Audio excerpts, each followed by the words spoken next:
달콤한 말씀 행복한 하루, 오늘도 하나님 말씀 앞에 오신 강서 공동체 여러분들을 환영합니다. 오늘 우리가 함께 볼 말씀은 출애굽기 12장 1절에서 14절까지 말씀입니다. 여호와께서 애굽 땅에서 모세와 아론에게 일러 말씀하시되 이달을 너희에게 달의 시작 곧 해의 첫 달이 되게 하고 너희는 이스라엘 온 회중에게 말하여 이르라. 이달 열흘에 너희 각자가 어린 양을 취할지니 각 가족대로 그 식구를 위하여 어린 양을 취하되 그 어린 양에 대하여 식구가 너무 적으면 그 집의 이웃과 함께 사람 수를 따라서 하나를 취하며 각 사람이 먹을 수 있는 분량에 따라서 너희 어린 양을 계산할 것이며 너희 어린 양은 흠없고 1년 된 수컷으로 하되 양이나 염소 중에서 취하고 이달 11날까지 간직하였다가 해질 때에 이스라엘 회중이 그 양을 잡고 그 피를 양을 먹을 집 좌우 문설주와 인방에 바르고 그 밤에 그 고기를 불에 구워 무교병과 쓴 나물과 아울러 먹되 날 것으로나 물에 삶아서 먹지 말고 머리와 다리와 내장을 다 불에 구워 먹고 아침까지 남겨두지 말며 아침까지 남은 것은 곧 불사르라. 너희는 그것을 이렇게 먹을지니 허리에 띠를 띠고 발에 신을 신고 손에 지팡이를 잡고 급히 먹으라. 이것이 여호와의 유월절이니라. 내가 그 밤에 애굽 땅에 두루다니며 사람이나 짐승을 막론하고 애굽 땅에 있는 모든 처음 난 것을 다 치고 애굽의 모든 신을 내가 심판하리라. 나는 여호와라. 내가 애굽 땅을 칠 때에 그 피가 너희가 사는 집에 있어서 너희를 위하여 표적이 될지라. 내가 피를 볼 때 너희를 넘어가리니 재앙이 너희에게 내려 멸하지 아니하리라. 너희는 이날을 기념하여 여호와의 절기를 삼아 영원한 규례로 대대로 지킬지니라. 오늘 본문 말씀은 하나님의 구원 계획이 시작되는 모습을 볼 수 있습니다. 하나님의 구원 계획은 이스라엘 백성에게는 기쁨의 소식이었지만 애굽에는 고통스러운 재앙으로 등장하게 됩니다. 애굽에 내린 하나님의 재앙으로 인해서 온 애굽은 한여름날의 썩은 음식물 쓰레기통처럼 썩은 냄새와 온갖 벌레들과 질병이 가득한 땅이 되어 버립니다.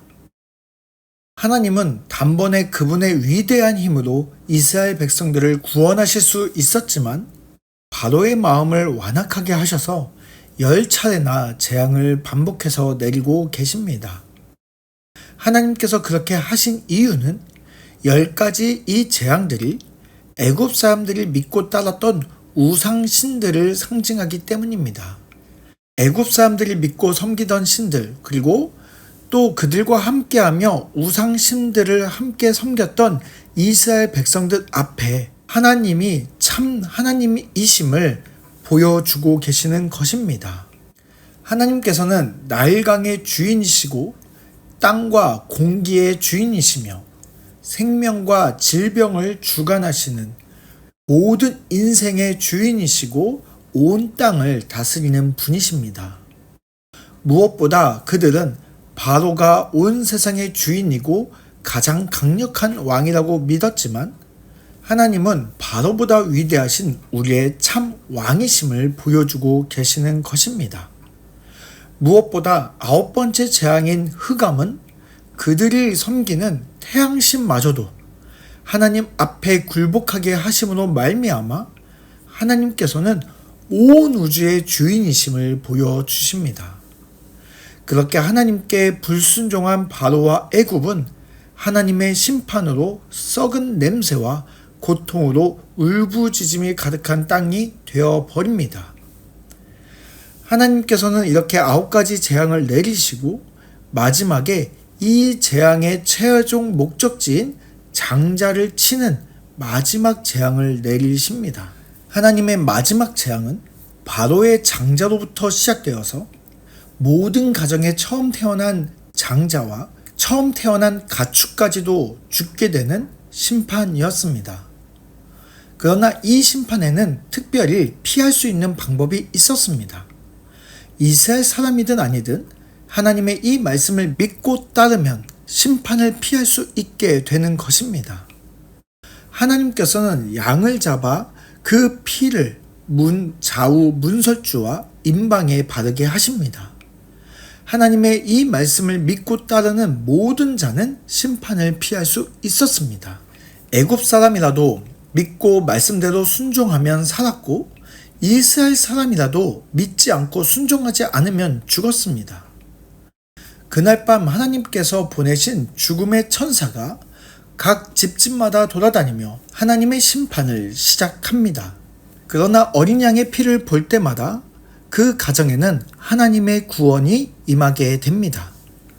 그날 밤이 지나고 불순종한 자들에게는 슬픔을, 또 순종한 자들에게는 구원의 기쁨이라는 극명하게 갈리는 아침을 맞이하게 됩니다. 이것이 첫 번째 유월절 이야기입니다. 출애굽기는, 그리고 그 중에서도 특별히 오늘 본문인 유월절 이야기는 우리를 향한 하나님의 구원 계획이 무엇인지 명확히 밝혀주고 있는 말씀입니다. 예수님은 우리의 유월절 어린 양이십니다. 우리는 그 흠없는 어린 양이신 예수 그리스도의 피로 말미암아 심판을 피할 수 있었습니다. 우리의 의로운 행동이나 종교적 열심으로 얻은 것이 결코 아닙니다. 우리를 향한 구원의 조건은 아주 명확합니다. 우리의 유월절 어린 양이신 예수 그리스도의 피가 온갖 죄악에 물든 우리의 문설주와 임방에 발라져 있어야 합니다. 오늘 우리가 첫 번째 유월절 이야기를 보았듯이 우리에게 또한 마지막 유월절이 기다리고 있습니다. 이 마지막 유월절은 예수님께서 다시 이 땅에 오시는 바로 그 날에 시작됩니다. 그 날에는 첫 번째 유월절처럼 하나님의 심판과 구원이 나누어질 것입니다. 예수 그리스도의 피로 말미암아 구원받은 자에게는 기쁨의 날이 될 것이고, 그 피로 준비되어 있지 않는 자에게는 심판의 날이 될 것입니다. 유월절이 끝나고 이스라엘 백성들은 애굽에서 해방되어 약속의 땅 가나안으로 들어가듯이 마지막 유월절 때가 되면 모세보다 더 영광스러운 예수님께서 죄와 우상으로 가득한 이 땅에서 우리를 이끌어 약속된 하나님 나라로 인도해 가실 것입니다. 그럼 우리 오늘 말씀 앞에 질문해 봅시다. 아직 예수님의 피가 문설주에 발라져 있지 않는 사람들에게 우리는 어떻게 예수님을 전해야 할까요?